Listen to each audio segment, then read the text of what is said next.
Mesdames et messieurs, bonsoir et bienvenue dans votre émission Microscope. Encore une fois, un autre drame vient de frapper de plein fouet notre pays. Bijaya, Tizi Ouzou, Jijel et d'autres régions sont dévastées par les feux. Des forêts, des champs et des maisons sont partis en fumée et malheureusement, plusieurs morts sont à déplorer. Nous nous associons pleinement à la douleur des familles qui ont perdu un proche dans ces incendies. Derrière les chiffres et les bilans dont on va en parler, il y a des vies brisées, des familles endeuillées et des rêves interrompus. En ce moment de recueillement, nous adressons nos pensées les plus sincères aux familles des victimes et à toutes celles et ceux qui ont été touchés par ce drame. Nous saluons également le courage de celles et ceux qui, sur le terrain, malgré le manque de moyens, ont affronté les flammes et tenté de protéger les populations et leurs biens. Je pense notamment à la protection civile, aux différents bénévoles sur place mobilisés devant ce drame ou face à ce drame. Nous nous inclinons avec respect devant la mémoire de toutes les victimes. Que leurs souvenirs demeurent et que leur disparition ne soit jamais réduite à un simple bilan.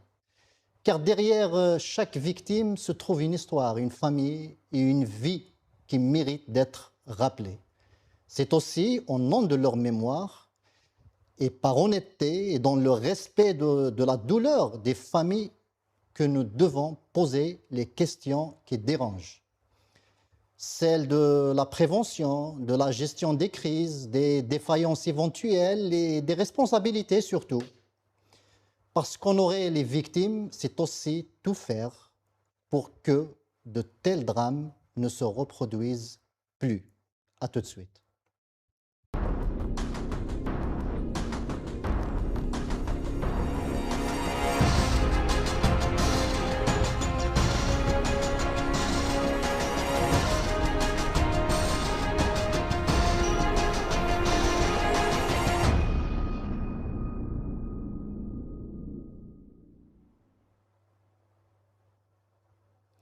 Pour en parler ce soir avec moi ici sur le plateau, Abderrahim Moussawar, enseignant et militant pour la démocratie. Abderrahim, bonsoir et merci d'avoir accepté notre invitation. Bonsoir Adel, merci pour cette invitation. Et depuis l'Algérie, le journaliste Mohamed Iwan Nouran. Mohamed, bonsoir, merci d'avoir accepté notre invitation. Bonsoir Adel. Avant de commencer cette émission, j'aimerais vous parler de quelque chose qui m'a frappé et qui me frappe à chaque fois qu'un terrible drame vient secouer notre pays. C'est la couverture médiatique. La couverture médiatique de nos confrères en Algérie, cette fois, comme d'autres fois aussi, était indigne. Toutes les unes de ce matin n'ont pas fait état de ces feux qui ont ravagé nos villages et emporté nos compatriotes. À l'exemple de l'Khabar, qui semble jubiler devant l'arrêt des travaux du port de Jbel Ali. Où est-ce que se trouve le port de Jbel Ali? À Bijaya? Non. À Tizi Ouzou? Non. À Jijel? Non. À Oran? Non. Eh bien, il se trouve aux Émirats arabes unis. Est-ce vraiment important face à la perte de vie humaine? Que peut être le sentiment de nos compatriotes âgés, je pense, qui n'ont pas accès à Internet et qui ont encore cette habitude de se rendre chaque matin chez le buraliste pour acheter leurs journaux? C'est le cas aussi le Soir d'Algérie, qui titre du réchauffement à l'excellence des relations entre l'Algérie et le Niger. Mais franchement, je m'en fous des relations entre l'Algérie et le Niger. Les familles touchées par ces drames s'en foutent. Qu'est-ce qu'ils en ont dans le réchauffement des relations diplomatiques entre l'Algérie et d'autres pays? Nous ne sommes pas dans un temps normal pour parler de diplomatie. il y a un drame. Les populations ont besoin d'informations, rien que de l'information. Et c'est le cas aussi, nos amis de l'Ouatan, l'autre journal indépendant, qui fait fi lui aussi de cette catastrophe. Il choisit de nous parler de la Chine qui joue la carte de la fermeté face aux États-Unis. C'était malheureusement les mêmes couvertures, comme on dit dans le jargon journalistique, dans pratiquement tous les médias, les journaux, c'est-à-dire la presse écrite, mais aussi les télévisions et les radios. La chaîne 3, par exemple, a ouvert ce matin son journal sur l'autorité nationale indépendante des élections, comme si de rien n'était. Mais pendant ce temps, justement, dans notre pays, dans notre cher pays, en Algérie, des villages brûlent, des familles pleurent et des vies sont perdues. Abderrahim Moussawar, vous êtes issu de l'une des régions les plus touchées de ces incendies, par ces incendies, pardon. Souk el-Tnin, Kharata, tu es originaire aussi de Kharata. Est-ce que vous pouvez nous donner de plus amples informations sur ce qui se passe? Dans la vie, parfois, il y a des catastrophes qui peuvent être liées à des inondations, à des catastrophes naturelles. Mais il me semble que tout ce qui est inondation, tout ce qui est incendie, feu de forêt, restent et demeurent des éléments qui laissent des traumatismes et qui sont difficiles à gérer. Difficiles à gérer, c'est-à-dire sur le temps, mais en amont, ça demande du travail, ça demande du sérieux, ça demande des moyens. Avant de parler peut-être de Localité. ces localités, cher Adel, qui ont été impactées directement sous nos yeux aujourd'hui avec Facebook, avec les lives, etc. J'ai envie de dire que voir des pompiers qui interviennent sans le moindre matériel, ne serait-ce que les équipements de sécurité, des pompiers qui interviennent sans le casque, ça nous renseigne sur une institution, là je parle de la protection Est-ce que c'est le civile. manque de moyens ou est-ce que la protection civile, les agents ne sont pas disciplinés? Ils ne portent pas leur matériel de sécurité. Tu sais, Adel, nous avons en Algérie des pompiers, des éléments de la protection civile qui sont comptés parmi les meilleurs au monde. Il me semble que ce n'est pas une question de discipline, c'est une question de moyens, c'est une question de politique budgétaire à mettre en place, sachant que lorsqu'on voit que cette unité, ou plutôt cette protection civile dépend du ministère de l'Intérieur, et en parallèle nous voyons tous ces budgets qui sont alloués chaque année à la présidence de la République, au ministère de l'Intérieur, notamment la partie policière pour réprimer le citoyen, nous voyons le contraste qu'il y a dedans. Puisqu'on parle de ces localités qui sont touchées, je peux dire que l'apocalypse que nous avons vu Pourtant, la protection civile, excusez-moi de vous interrompre, est fait partie et relève du ministère de l'Intérieur. Et c'est là le Et le contraste ministère de l'Intérieur, je pense qu'il est en 3e ou en 4e position en termes de budget. Hein.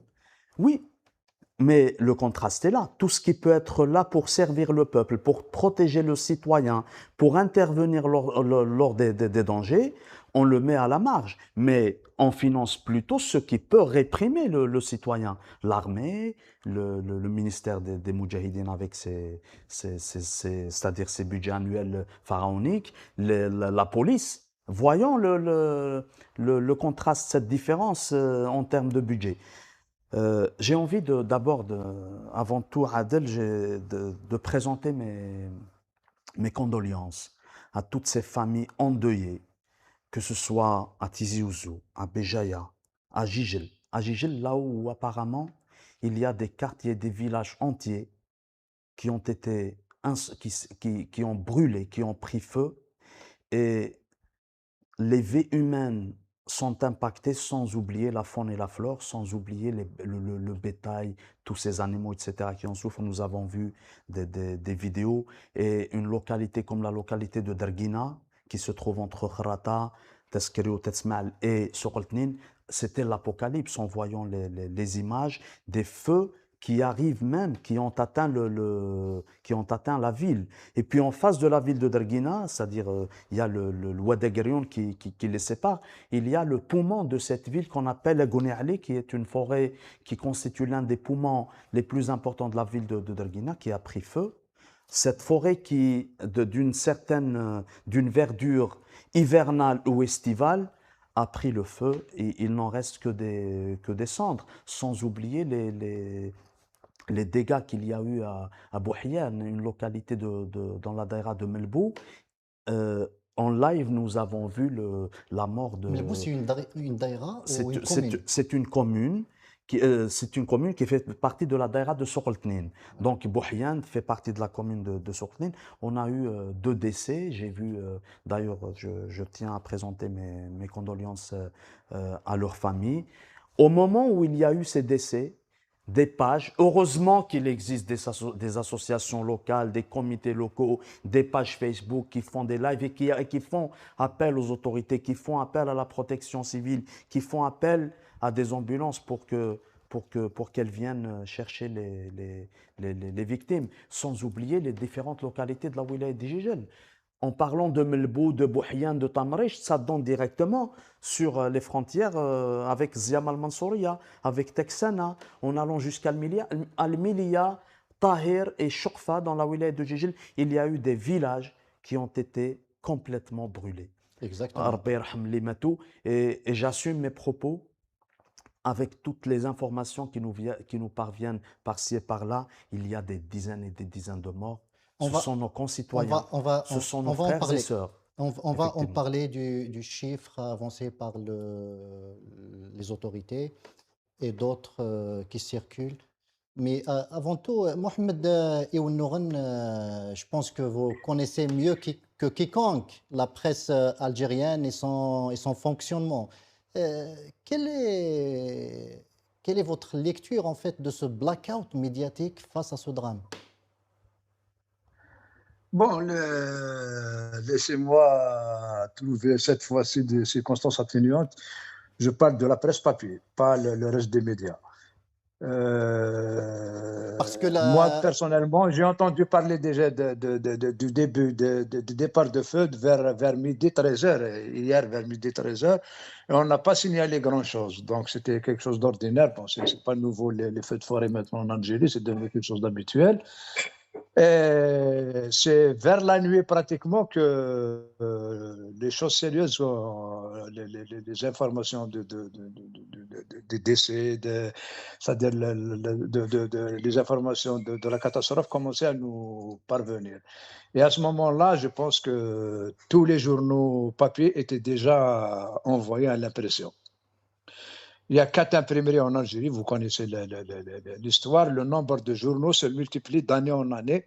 Aujourd'hui, les derniers chiffres, bon, ça fait longtemps que le président de la République n'a pas parlé de nombre de journaux, mais les derniers chiffres qu'il nous a annoncés, c'était plus de 80 quotidiens, sans parler du reste. Donc, aujourd'hui, le dernier journal, pour qu'il soit imprimé, doit arriver à 18h à l'imprimerie. Donc, il excusez-moi de n'avait vous pas interrompre. le temps ni les informations pour faire des unes. C'est pour ça que vous voyez les unes complètement en décalage avec ce qui se passe.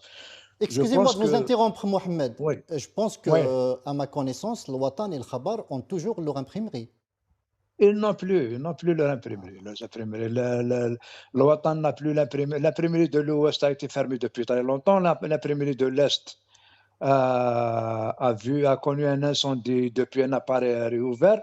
Je ne sais plus ce que devient l'imprimerie du centre, mais je pense que le gros du journal doit y aller à l'Ouest et à l'Est du pays. Donc, ils doivent l'imprimer le plus tôt possible. Je pense à 18h maximum, tous les journaux sont déjà imprimés. Donc, ils n'ont pas eu le temps d'avoir l'information de ce qui se passe à Djidjeli Béjaïa pour faire ne serait-ce que des articles, donner l'information. Je ne parle pas de la une. Pour le reste, mais il n'y a pas que les feux de forêt, il y a d'autres événements qui peuvent faire la une de l'Ouatan et des restes du quotidien, à part l'information, à part les relations sino-américaines ou le port des Émirats, etc. Non, pas, ça ne justifie pas quand même. La presse, elle a choisi d'être en déphasage avec la réalité algérienne depuis très longtemps. Et puis, n'oubliez pas, Adel, il y a le fameux communiqué de la présidence ça fait maintenant depuis le premier mandat du président Tebboune, qui interdit aux journalistes et aux journaux de publier des informations qui viennent de sources non officielles. Donc, vous comprenez un petit peu Une manière. que ça ne dépend pas uniquement des journalistes, mais c'est une politique assumée. C'est pas, voilà. Merci Mohamed Iwan, restez avec nous. Et pour vous mettre un petit peu Abderrahim dans la photo, on va regarder ensemble ces vidéos. لا توستر يا ربي رانا في عملية إجلاء. لا توستر. الحمد لله سلامة إن شاء الله. إن شاء الله سلامة يا رب.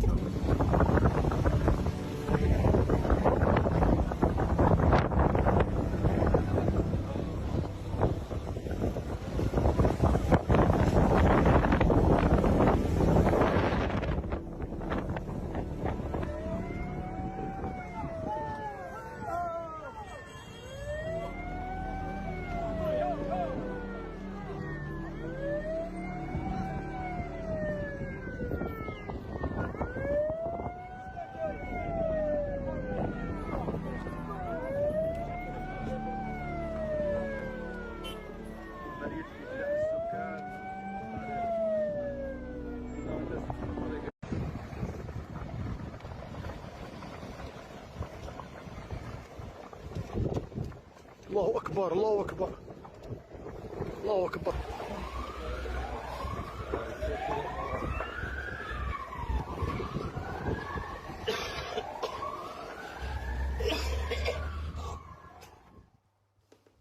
Abderrahim. Voir des vidéos pareilles et qui nous parviennent en flux hein, depuis hier. Et ça, je rappelle seulement, si tu me permets Adel, qu'en ce moment même où on parle, on ne peut pas se limiter aux incendies que les différentes localités en Algérie ont vécu hier. Parce qu'en ce moment même, il y a d'autres incendies, des dizaines. Il paraît qu'il y a une vingtaine de wilayas, 18 à peu près, 18 wilayas, qui sont touchés par les incendies qui ont été, donc qui se sont déclarés aujourd'hui. Ouais. Et j'espère que nos concitoyens prennent leurs dispositions. Si j'ai un message à leur dire, à leur transmettre, c'est l'humain d'abord. N'essayons pas de s'accrocher à ce qu'il reste dans les maisons, les appartements, etc. Sauver les vies humaines. Sauver les vies humaines avant tout. Parce que dans le climat actuel, avec les feux et les vents aussi qui sont provoqués de manière... Ça complique les choses. Le vent, oui. Vous avez un incendie qui arrive, qui se trouve à peu près hein, dans une zone bien précise. Il se trouve à 10 km. Au bout de 5 minutes, il atteint d'autres régions qui se trouvent c'est-à-dire un peu plus loin. C'est pour cela que sauver les vies humaines, s'échapper ou prendre la fuite, c'est d'abord la chose la plus importante à mes yeux. Et quand je vois des incendies pareils, on peut pas, c'est vrai qu'on n'est pas là pour tirer sur l'ambulance. On ne profite pas de ces situations pour rappeler des éléments qui relèvent de l'opposition ou de la politique politicienne ou bien pour adosser la responsabilité à qui que ce soit. Mais on se pose quand même la question, depuis les drames d'il y a 7-8 ans, d'il y a 6-7 ans, avec les incendies à Tizi Ouzou, l'Arba'ana Firathan, Soqaras, etc., je me pose la question, les autorités, c'est-à-dire les pouvoirs publics. Les tristement célèbres incendies de l'Arba'ana Firathan qui ont coûté la vie à Jamal Ben Ismaïl et 200 autres... la localité de Khlijen, tout un village qui a été décimé, etc. Je me pose la question, est-ce que les pouvoirs publics ont pris la peine d'étudier la chose, de se poser les bonnes questions et de mettre en place les moyens nécessaires.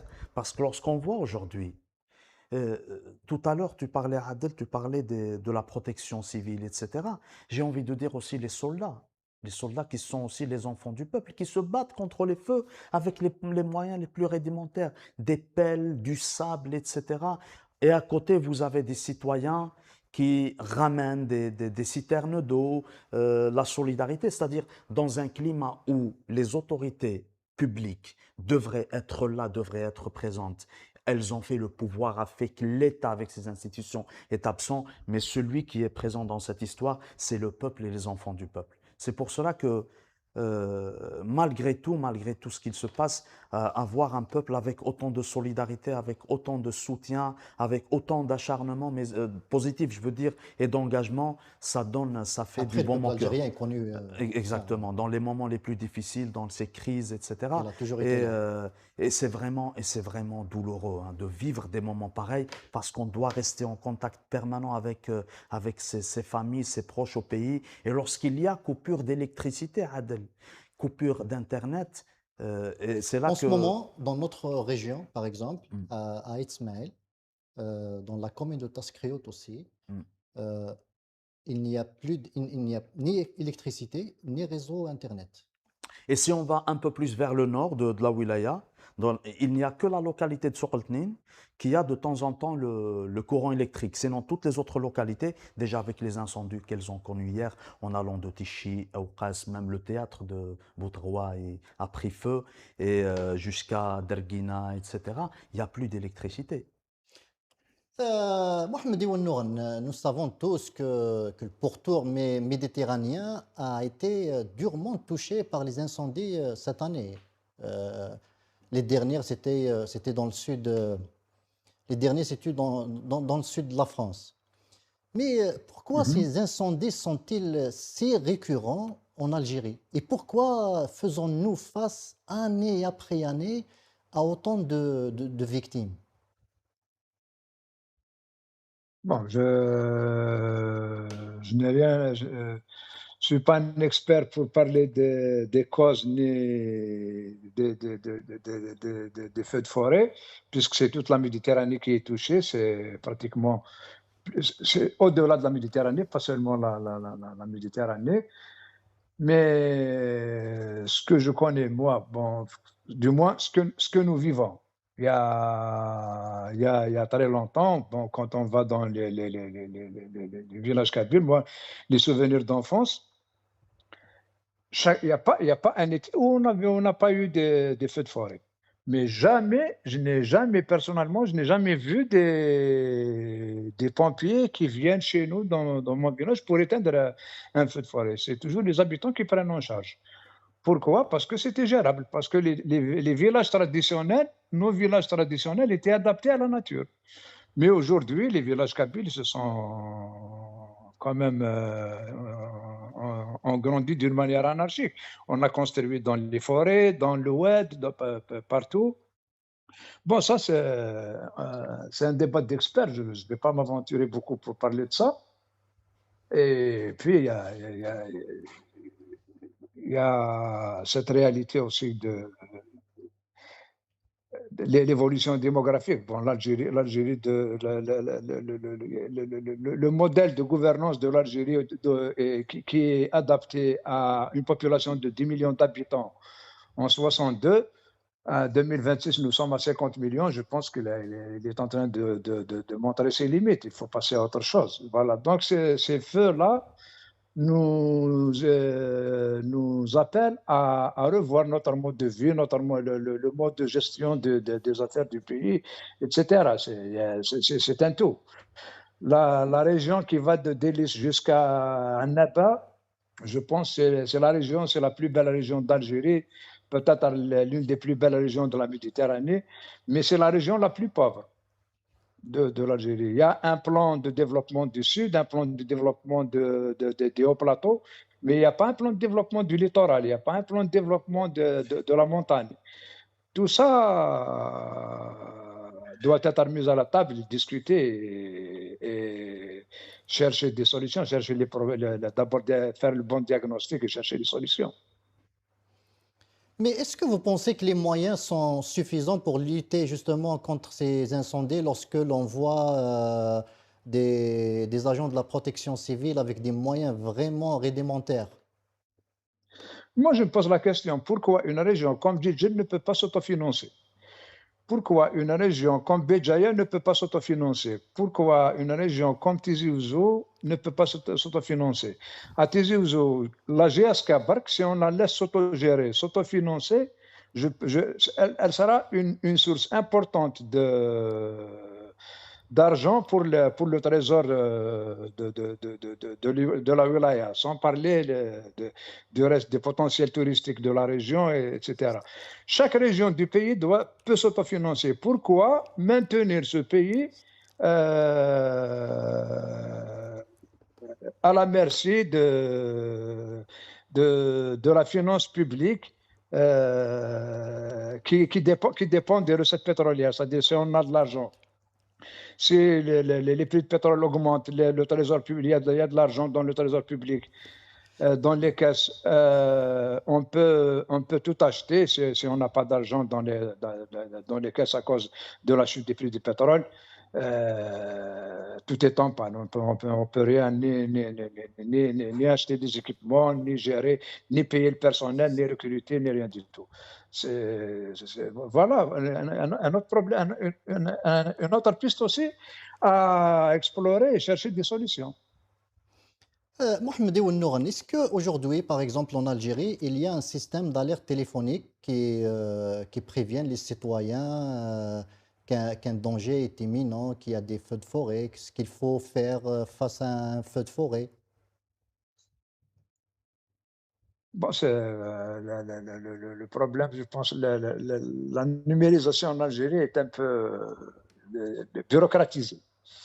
Elle sert beaucoup plus l'administration que le citoyen. Je ne peux pas dire plus que ça, je ne suis pas spécialiste, mais tout ce qu'on fait aujourd'hui dans le sens de la numérisation de la gestion, de l'administration d'une manière générale, elle va dans le sens de la bureaucratie. On vous crée une plateforme et on vous oblige d'aller vous inscrire, et cette plateforme est tout le temps, il y a tout le temps l'absence de réseau, donc il faut attendre pour que la plateforme s'ouvre pour s'inscrire et attendre un jour la réponse. Voilà, tout est bureaucratisé en Algérie, même la technologie, on arrive à la bureaucratiser, c'est ça, c'est les limites d'un modèle de gestion. Merci Mohamed Ounnouran, restez avec nous. Nous allons maintenant écouter le ministre de l'Intérieur qui s'est rendu à Béjaïa hier soir. وبخصوص إقحام المروحيات وطائرات الإطفاء بعدد من المناطق التي اندلعت بها النيران، أكد وزير الداخلية أن الأحوال الجوية المضطربة وشدة هبوب الرياح في كل الاتجاهات حالت دون السيطرة الكاملة على ألسنة النيران. كان فيه نوع من تدخل يعني تاع الإطفاء عن طريق الطائرات، ولكن للأسف كل يعلم باللي باش يعني الظروف المناخية لم تكن بتاتا مساعدة من أجل التدخل يعني والعمل بصفة مستمرة، وهذا يعني ما حال كذلك دون يعني إطفاء هذه النيران. ولكن نظن باللي باش يعني شفتوا باللي باش ارتفاع درجة الحرارة وكذلك الدخان الكثيف وكذلك الرياح القوية هي اللي ما خلاتش يعني الطائرات تعمل أقول يعني بالأريحية اللازمة وتتدخل كذلك في أحسن ظروف.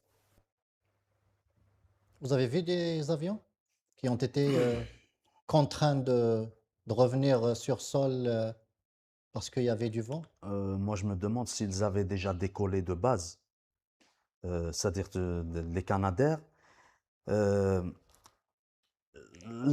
Celle-là, je vais pas laisser passer ce proverbe, ou plutôt ce passage d'une chanson de Lounissait Miguelet qui dit en kabyle Ça veut dire que dans un moment où il fallait, où on parlait, effectivement, on avait... Cherche les clés avant de retrouver la porte. Pardon, je n'avais pas fait la traduction. On cherche les clés alors qu'on ne sait même pas où se trouve la porte. La porte d'abord, ensuite on va essayer, peut-être la porte qu'elle est ouverte. peut-être qu'elle est entrouverte. Il y avait des moments où on parlait effectivement des moyens, notamment les canadaires, c'est-à-dire ce qui devient de plus en plus nécessaire sur des territoires comme les reliefs que l'on trouve en Algérie, des hauts plateaux, des montagnes, etc. Et puis, ce n'est pas faux de dire que en allant, par exemple, du littoral de la côte est de Béjaïa vers des localités comme Kharata, Itzmal, etc., c'est vrai, c'est des reliefs, c'est des ravins, etc. Mais je pense que une préparation en amont aurait évité des dégâts. Ça, c'est une première. Et si on essaie de se focaliser sur la difficulté pour les Canadaires de se rendre sur les lieux où il y a des incendies, où les incendies ravagent des quartiers, des villages, des localités, et la sécurité, la protection civile par route. La sécurité civile, oui. La sécurité civile. Alors on essaie de parler des Canadaires, on explique pourquoi les Canadaires ne sont pas allés sur place, mais lorsqu'on regarde la réalité des choses, la réalité du terrain, il y a des localités. Ils ne sont pas allés sur place, les Canadaires, mais pourquoi ils n'ont pas fait un bon travail? Pourquoi? Et non, ils n'ont même pas fait de travail de Canadaires. Je peux te dire, Adel, en allant de la... Il parle d'une situation où les Canadaires étaient... Il s'est rendu à l'hôpital de Sokoltnin. À l'hôpital de Sokoltnin, c'est vrai qu'aujourd'hui, il y a eu 2 hélicoptères qui sont venus pour transférer les brûlés, les personnes qui ont été lourdement impactées à Zeralda. Mais lorsqu'on parle des Canadaires, c'est un pur mensonge.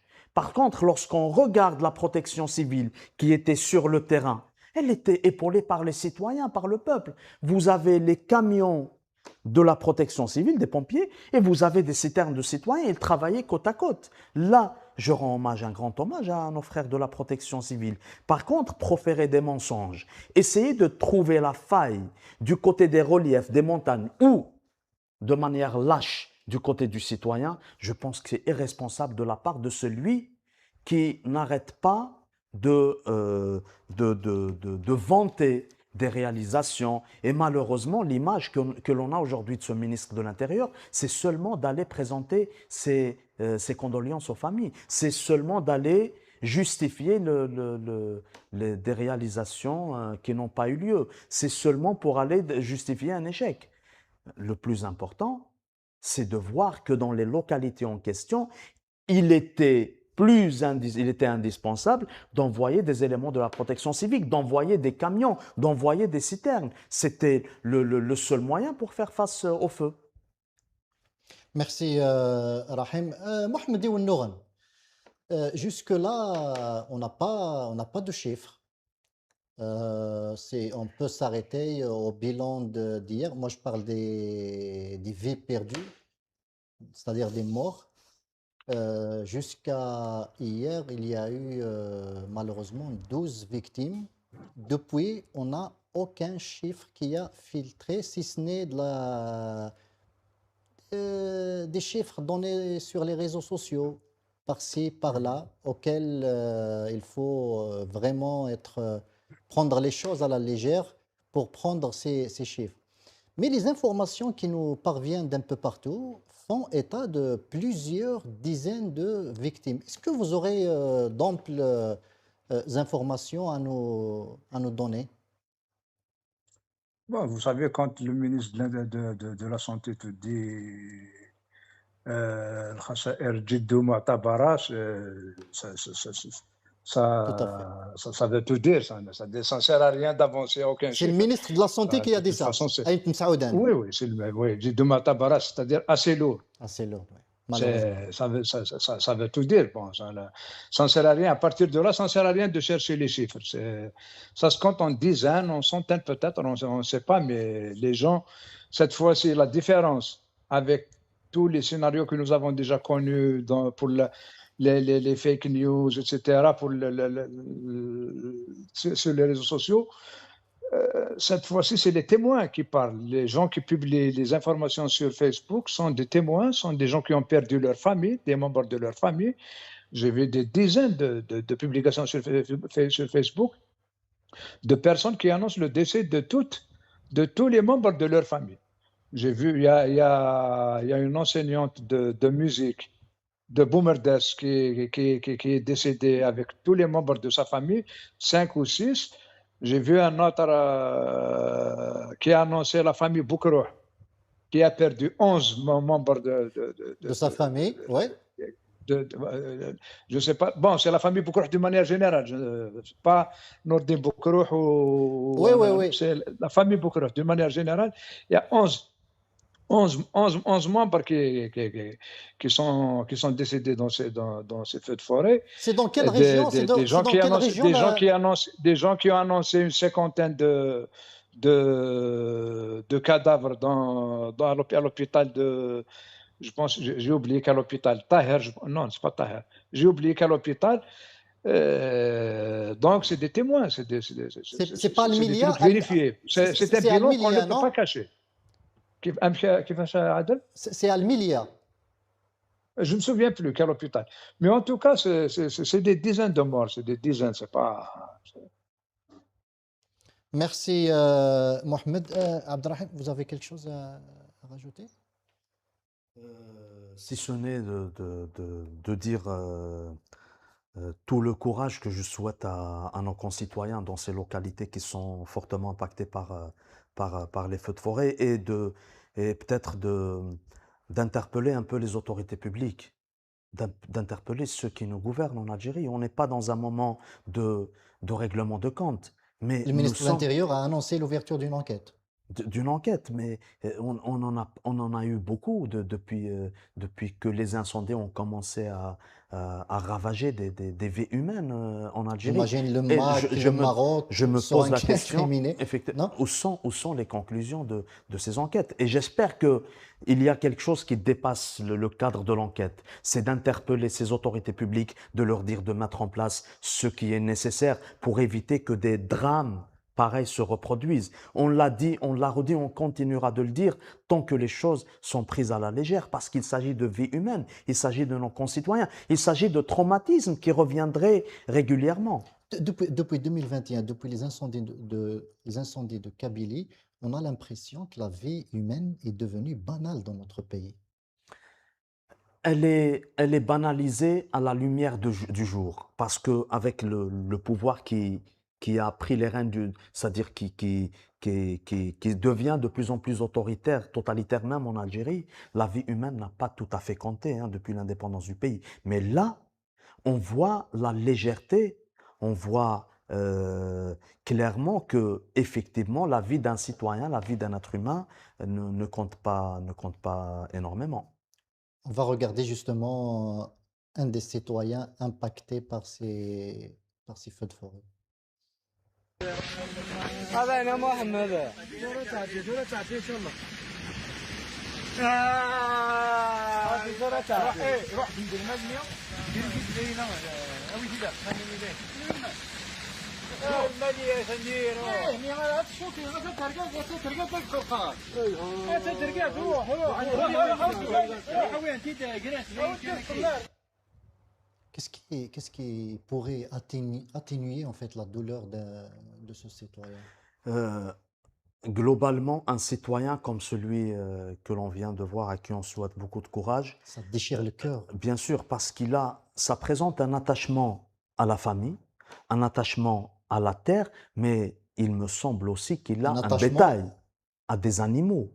À l'olivier. À l'olivier, effectivement. Les figuiers, les oliviers qui constituent un élément très important dans la culture vivrière de nos concitoyens, notamment dans la campagne. Je pense que ces images, elles ne font que se répéter d'année en année, c'est-à-dire des concitoyens qui perdent tout ce qui leur est de plus cher dans ce monde économique, familial notamment, avec les incendies qui se répètent, les incendies qui ravagent. Et c'est une image qui devrait en réalité interpeller les autorités publiques pour mettre en place les moyens les plus importants. Les gardes forestiers doivent être pourvus, doivent être renforcés. La protection civile doit avoir les moyens les plus importants pour faire face au feu. Et là, si tu me permets, Adel, juste entre parenthèses, il y a quelques semaines de cela, Akram Khariev avait écrit un article, un contribution. plaidoyer, Un plaidoyer. carrément, un C'est un plaidoyer. plaidoyer pour rappeler aux autorités publiques qu'il est nécessaire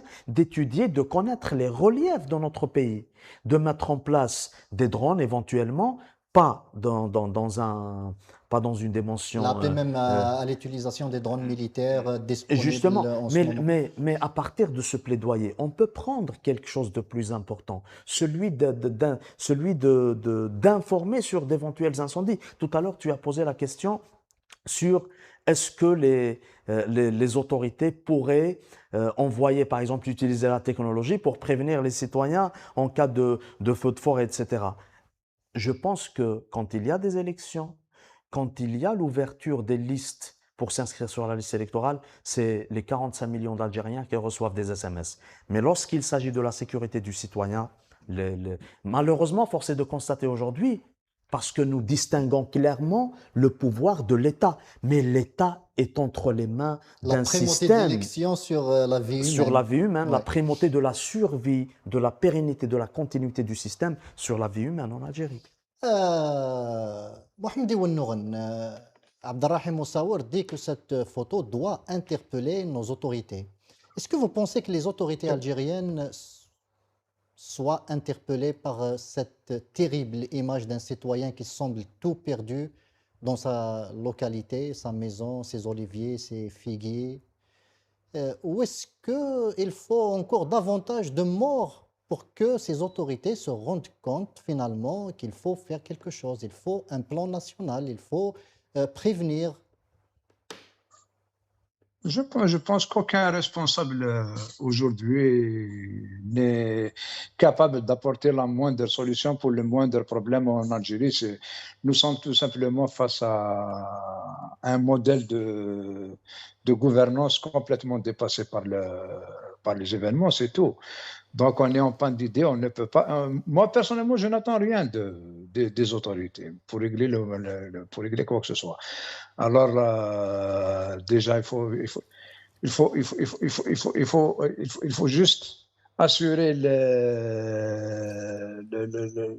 les besoins les plus élémentaires à la population. Ensuite, on pourra leur demander de prévenir les feux de forêt, de prévenir les catastrophes, etc.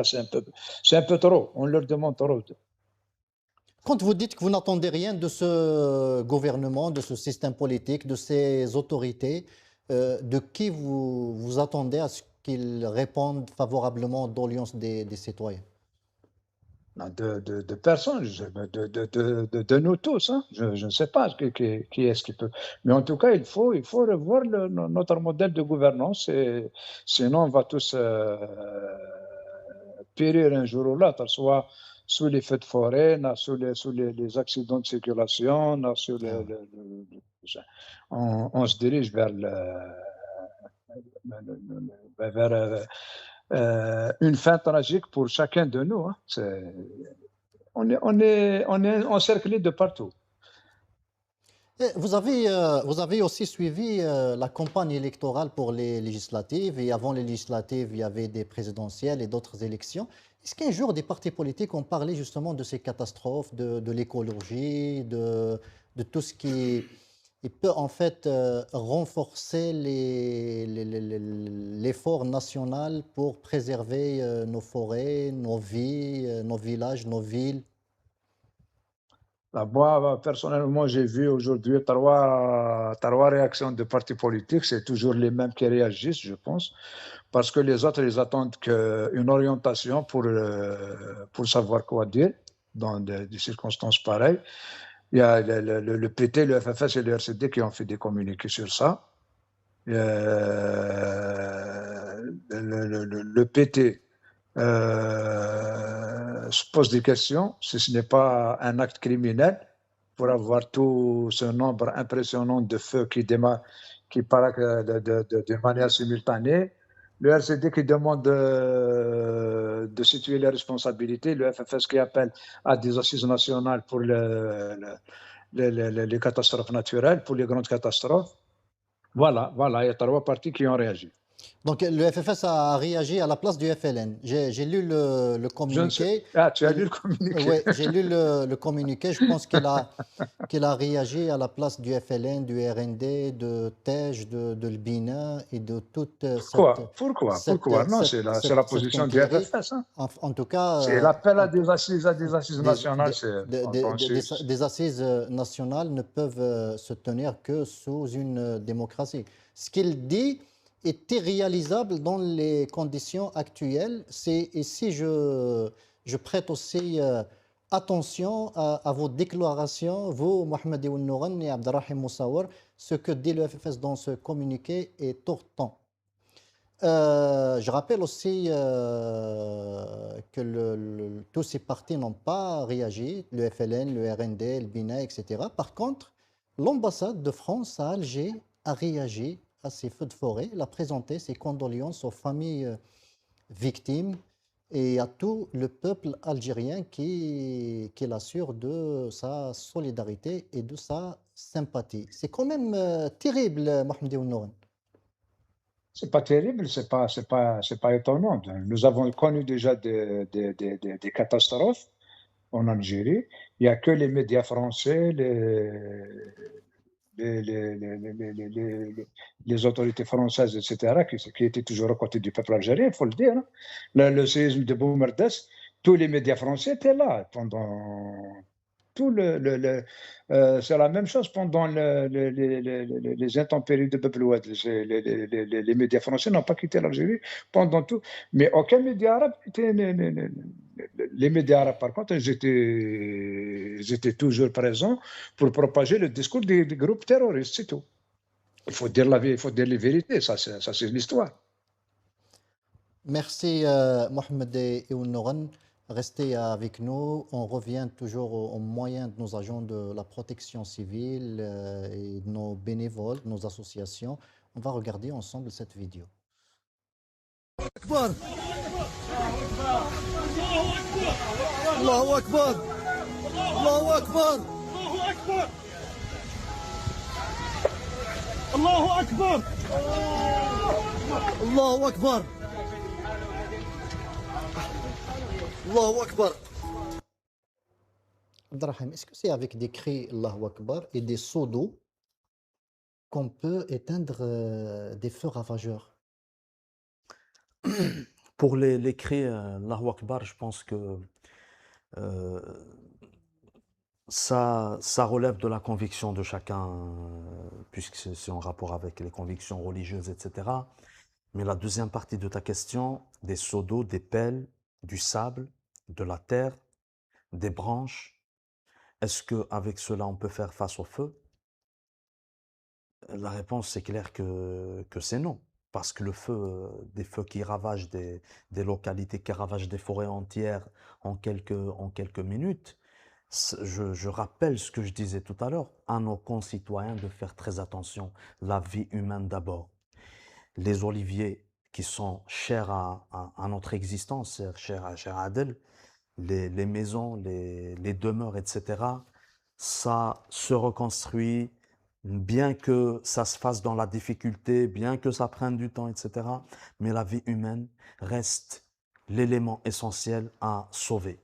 Lorsqu'on a des autorités, des pouvoirs publics qui non seulement ont fait des institutions incompétentes, incapables d'agir à la moindre catastrophe, et qui ont la volonté de mettre les citoyens face à des responsabilités difficiles, je pense que nos concitoyens, d'ailleurs, c'est ce qu'ils font, ils prennent la responsabilité de faire attention. Et la solidarité, c'est quelque chose d'inné dans les gènes des Algériennes et des Algériens. D'ailleurs, rien que quelques heures ou quelques minutes après le déclenchement de ces feux de forêt, que ce soit la côte est de Béjaïa, à Tizi Ouzou, Bourni, Tizernif ou à Jijel, on a déjà vu des campagnes de solidarité qui ont commencé dans les autres wilayas pour ramener des denrées alimentaires, pour ramener des tentes même, pour ramener de l'eau, etc., pour aider, pour s'entraider. Donc, face